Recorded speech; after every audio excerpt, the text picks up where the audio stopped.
Alhamdulillah, selamat petang. Hari ini 26 Jun. Alhamdulillah tuan-tuan, pagi tadi kami telah buat sukaneka dengan anak-anak dan dewasa dan wanita dewasa. Alhamdulillah, sebelah petang kami buat aktiviti ziarah rumah ke rumah. Ya, ziarah rumah ke rumah, kami sampaikan barang yang diamanahkan oleh Majlis Agama Islam Wilayah Persekutuan Kuala Lumpur, telah memberikan hamper makanan dan beras. InsyaAllah tuan-tuan, Alhamdulillah kami dah berikan sebanyak 50 rumah, dibantu oleh Ketua Pengurusi JKK Kampung Sungai Buntar Bidong, Abang Morgan telah bantu kami ziarah setiap rumah. Alhamdulillah, sambutan yang sangat-sangat memberangsangkan, membanggakan kami. Walaupun kami pelbagai agama, bangsa, tetapi hidup aman, harmoni, saling bantu-membantu.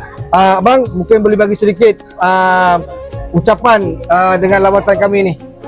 Selamat sejahtera, dan kami mula-mula bagi terima kasih kepada Break Team untuk membagi bantuan kampung kami kita ni.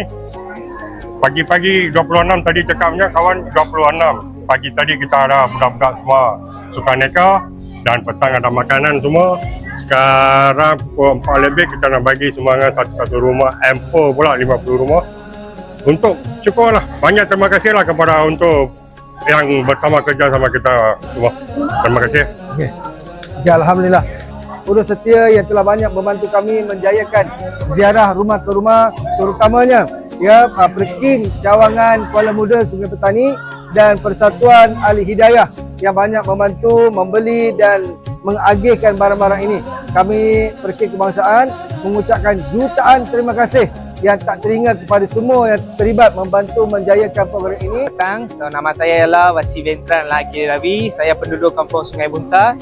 Saya ingin memberitahu dan mengucapkan jutaan terima kasih kepada pihak Berkim yang menolong kami dan juga terlibat dalam program-program yang bersukaneka hari ini, dan juga mereka memberi barang-barang yang keperluan kepada rumah penduduk Kampung Sungai Buntar sejumlah 50 keluarga. Dan saya ingin berterima kasihlah kepada pihak Berkim, dan juga esok mereka lagi ada program-program yang memberikan wang tunai RM100 untuk setiap keluarga yang penduduk Kampung Sungai Buntar ni. Saya ingin terima kasihlah.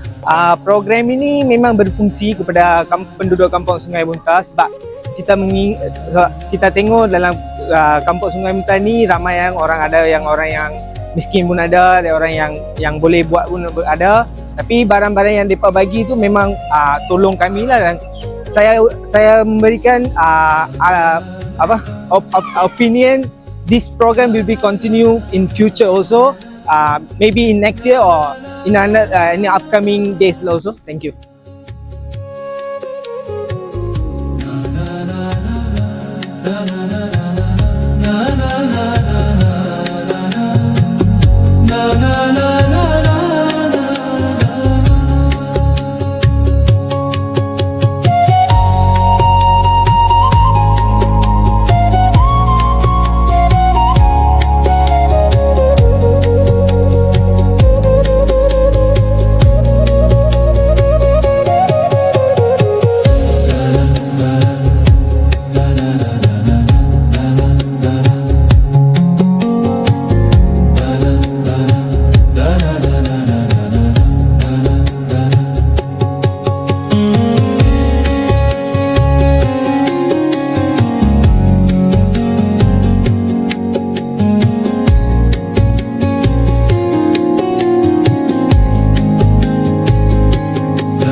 Dan ada satu lagi program, InsyaAllah besok kita ada dialog harmoni.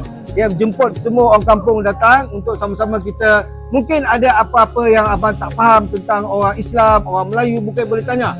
Dan besok juga ada majlis makan, jemput semua datang. Okey. Okey bang. Terima Okey. kasih. Okey, jumpa lagi.